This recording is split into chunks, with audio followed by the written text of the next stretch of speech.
S2 kebidanan. Kebidanan. Kapan itu rencananya? Insya Allah sekarang masih dalam pengolahan ya. Mungkin kita wujudkan di tahun ajaran baru 2015 ya. Ya, kira-kira tinggal beberapa bulan lagi nih harus sudah siap. Baik, luar biasa sekali. Kalau berbicara masalah kualitas dosen, Prof. Dian, ini ada juga gambaran bahwa dosen-dosen di Sumatera Utara, ini termasuk di Indonesia, ini tahun 2013 itu ada 60.000 dosen masih S1 dan kebanyakan ada di perguruan tinggi swasta. Dan bagaimana gambaran dosen S1 yang ada di perguruan tinggi swasta di Sumatera Utara ini? Kita punya, mudah-mudahan ini akan segera berakhir, sekitar 33% yang masih S1. Yang masih S1. Ya. Sebagian besar memang pada posisi sedang S2. Jadi kita berharap 2015 ke atas teman-teman ini akan bisa selesai S2-nya sehingga itu akan menurun. Bagi yang sudah umumnya sebagian besar itu memang yang senior-senior. Nah, untuk yang senior-senior kita berharap bisa ikhlaslah untuk tidak ikut serta lagi menjadi dosen di tempat tersebut gitu. Kenapa? Karena kita memang sudah membuat sebuah aturan mulai 2015 dosen itu harus S2. Tidak boleh lagi S1. 2015 itu Januari atau Desembernya? Ya, kita berharap Januari sudah kita berlakukan. Tapi untuk teman-teman yang sedang S2 kita masih tetap berharap dia tetap akan menjadi dosen. Baik.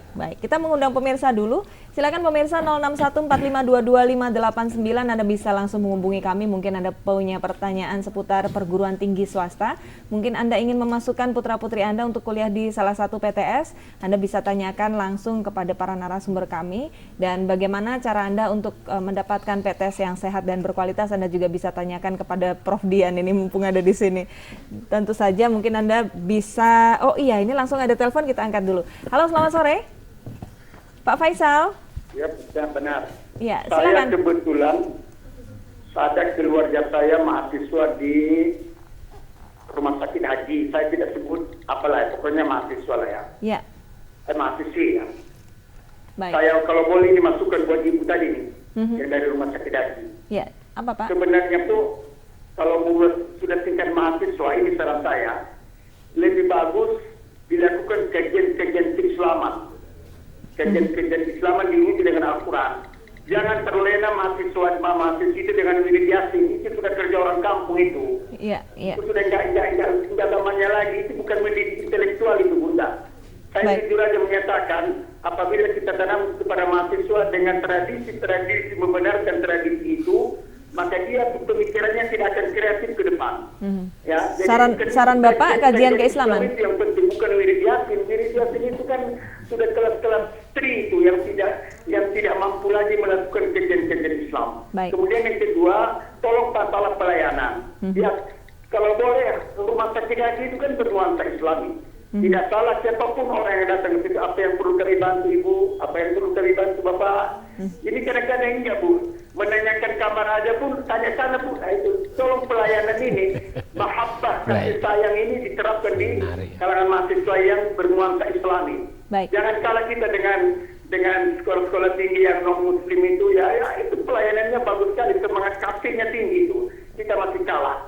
Baik. Yang kami berikan masukan kepada rumah sakit haji. Terima kasih. Terima kasih Pak Faisal.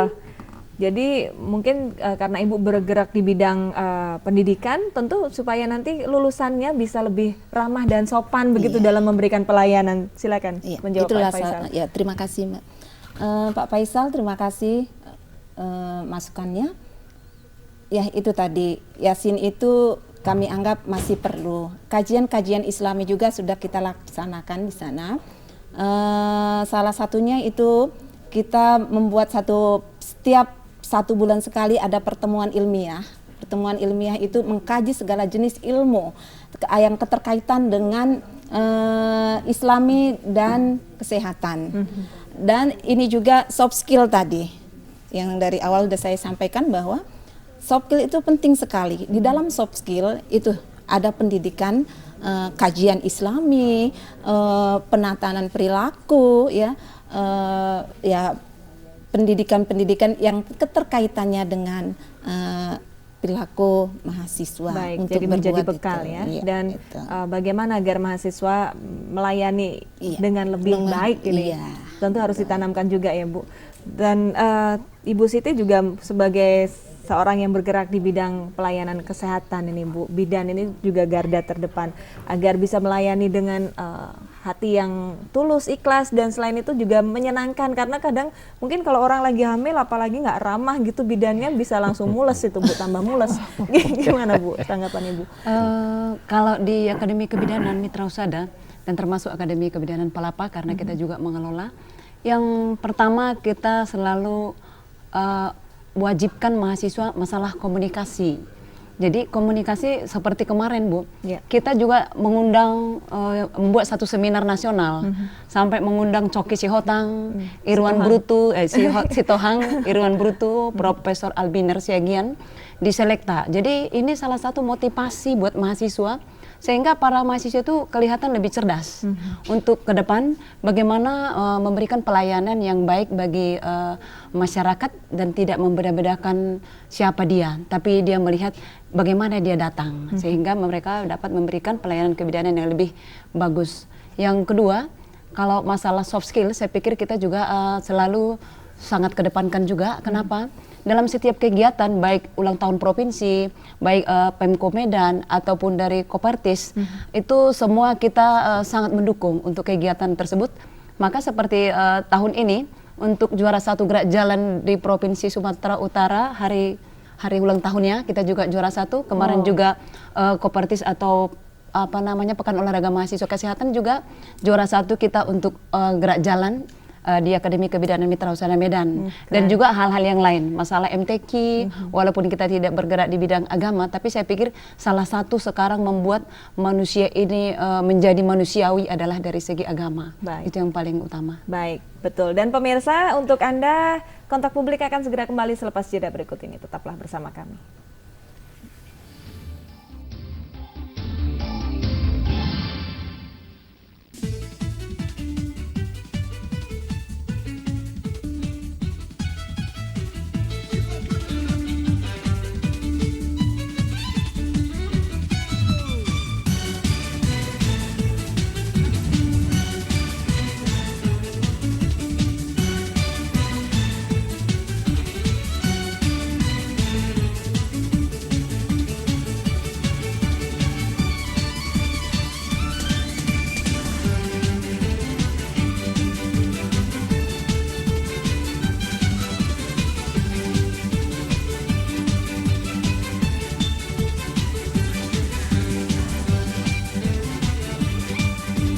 Kopertis Wilayah 1 Sumatera Utara berkomitmen menjadi lembaga layanan Wasdalbin PTS yang baik, benar, efektif, dan efisien.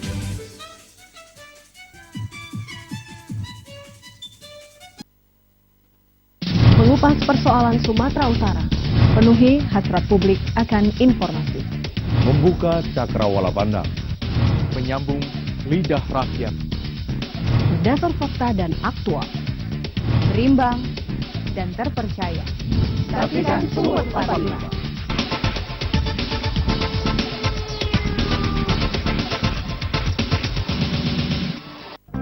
Perbincangan hangat dengan topik aktual. Dibahas mendalam dan berimbang. Menampung aspirasi publik. Dengan sumber kompeten dan terpercaya. Saksikan Kontak Publik setiap Senin dan Selasa pukul 15 waktu Indonesia Barat. Hanya di TVRI Sumatera Utara.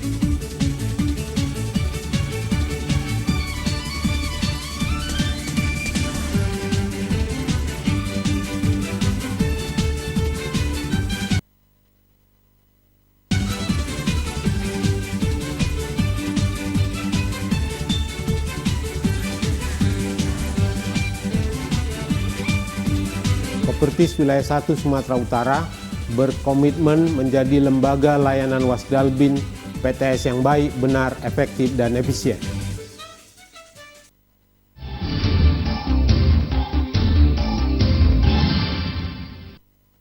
Pemirsa, Anda masih menyaksikan Kontak Publik dan silakan bergabung bersama kami di 0614522589. Anda bisa berikan pertanyaan atau opini Anda tentang PTS perguruan tinggi swasta yang mungkin Anda butuhkan informasi atau Anda punya masukan tertentu nih. Silakan. Dan sekarang kita ke Ibu Rika. Ibu, kalau terkait dengan masalah pendidikan, ini tentu saja di antaranya adalah tidak hanya menanamkan kepada mahasiswa untuk nanti kerja ikut orang, tapi diantaranya kan bisa membuka usaha sendiri atau bahkan bisa membuat peluang kerja untuk orang lain. Seperti apa Bu kalau untuk penanaman wirausaha di tempat Ibu? Iya, terima kasih Ibu. Jadi dalam hal penanaman wirausaha untuk mahasiswa itu terletak di dalam mata kuliah. Jadi nanti di mata kuliah itu ada namanya mata kuliah kewirausahaan. Jadi nanti arahnya mahasiswa juga diajarkan dalam hal bagaimana berwirausaha, bukan untuk bekerja saja, tetapi agar bisa berwirausaha sendiri sehingga nanti arahnya juga bisa jadi pengusaha nanti terakhirnya, kan seperti itu ya Bu ya. Baik. Ada terdapat di dalam mata kuliah. Baik. Dan mungkin Prof Dian juga silakan. Iya, kalau di Kopertis setiap tahun kita punya program wirausaha mahasiswa, di mana setiap mahasiswa itu diundang, kita buatkan pelatihan selama sehari. Setelah itu mahasiswa itu berkelompok, kalau satu kelompok itu sekitar 3-4 orang, maka satu orang itu dapat 8 juta rupiah. Wow. Untuk mengadakan sebuah wirausaha yang mungkin dengan dana itu mereka bisa membuka, lalu mungkin akan kita lihat bagaimana apanya, perkembangannya ke depan, karena kita adakan monep juga untuk melihatnya gitu. Jadi mungkin tahun depan kita akan adakan lagi, dan tahun ini kita sudah langsungkan kemarin sekitar bulan 11. Baik, setiap tahun ini? Setiap tahun akan ada. Baik, Prof, ini kan terkait juga dengan mahasiswa yang ingin kuliah, tapi mungkin anggarannya tidak ada ini, Prof. Bagaimana Kopertis sendiri memantau bagaimana para kampus atau universitas ataupun perguruan tinggi di Sumatera Utara ini dalam bidang beasiswa? Ada dua hal yang saya sampaikan. Yang pertama, kita punya program PPA, program prestasi untuk mahasiswa yang berprestasi, dan ini tahun lalu kita dapat 4.300, tapi mungkin tahun 2015 nanti kita dapat sekitar 3.900. Itulah yang akan kita sebar kepada seluruh mahasiswa yang ada di Sumatera Utara ini.